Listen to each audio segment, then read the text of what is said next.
విద్యార్థి దశలోనే విద్యార్థుల సమస్యలపై పోరాటం చేస్తూ విద్యార్థి నాయకుడిగా ఎదిగి వైఎస్ఆర్సీపీ ప్రభుత్వంలో విద్యార్థి వ్యతిరేక నిర్ణయాలపై పోరాటం చేస్తూ అనునిత్యం వారికి అండగా ఉంటూ ఎన్నో కేసులు, అరెస్టులు జరిగిన భయపడక టీఎంఎస్ఎఫ్ రాష్ట్ర అధ్యక్షుడిగా టీడీపీ జాతీయ అధ్యక్షుడు నారా చంద్రబాబు నాయుడు, జాతీయ కార్యదర్శి నారా లోకేష్ మార్గదర్శకత్వంలో అనేక సేవా కార్యక్రమాలు చేపట్టిన young and dynamic leader TNSF నాయకుడి నుంచి అనతి కాలంలోనే అదే విభాగానికి రాష్ట్ర అధ్యక్షుడిగా పార్టీకి సేవలు అందించి అధికారంలోకి వచ్చిన తర్వాత విఎంఆర్డీఏ చైర్మన్ గా నియమితులయ్యారు. పార్టీపై తనకి అభిమానంతో బాధ్యతల స్వీకరణకి సైకిల్ మీద వచ్చి Visakhapatnam metropolitan region development authority chairman గా ప్రమాణ స్వీకారం చేసిన young and dynamic politician MP Pranav Gopal.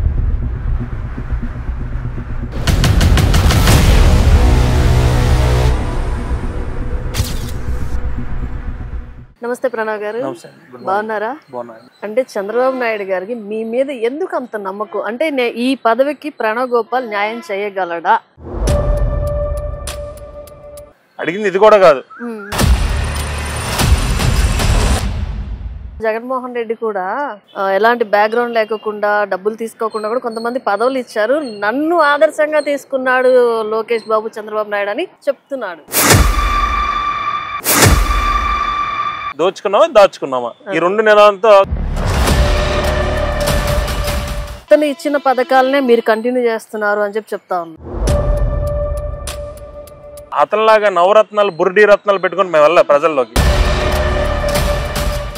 మళ్ళీ నెక్స్ట్ నేను వస్తానని చెప్తున్నాడు జగన్మోహన్ రెడ్డి పార్టీ ఈవెన్ జెండా పువ్వు కూడా ఆంధ్ర రాష్ట్రంలో ఉండదు.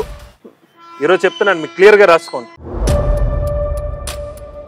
నేను మళ్ళీ ఇంటర్వ్యూ చేస్తా, తప్పనిసరిగా మీరు ఇంటర్వ్యూ చేయండి. ఖచ్చితంగా జగన్మోహన్ రెడ్డి పార్టీ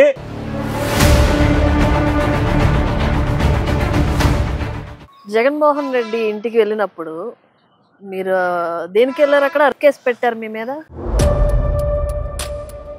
ఆయన కూడా తెలియడం ఇదే రేప్ సెక్షన్ పెట్టారని ఆ రోజు మాకు వచ్చేసాం. మేము కూడా షాక్ అయ్యాం. ఈ ముఖ్యమంత్రిని వెళ్ళి రేప్ చేసామా?